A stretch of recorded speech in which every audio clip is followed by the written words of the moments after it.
Shri Swami Samarth. Welcome to Samartha's kitchen. आज आपण बनवणार आहे दहीवडे. दहीवड्यासाठी आपण इथे उडदाची डाळ घेतली आहे. ती 8 ते 10 तासासाठी आपल्याला पाणी घालून चांगली भिजू द्यायची. आता आपल्याला हे व्यवस्थित ग्राइंड करून घ्यायचं. आता आपल्याला हे थोडंसं मीठ घालून घ्यायचं. आता इथे याला चांगलं फेटून घ्यायचं. अशा प्रकारे गॅसवर तेल तापवायला ठेवलं आहे. आता इथे आपल्याला हे तळून घ्यायचं.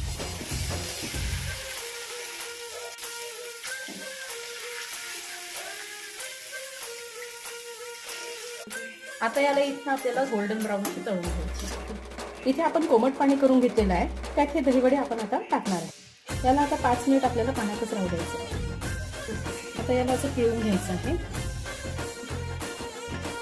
त्यात थोडं तिखट, मीठ, चाट मसाला आणि धनिया पावडर घालणार आहे. इथे आपला दहीवडा तयार आहे. प्लीज माझ्या व्हिडिओला लाईक, शेअर आणि सबस्क्राईब करा.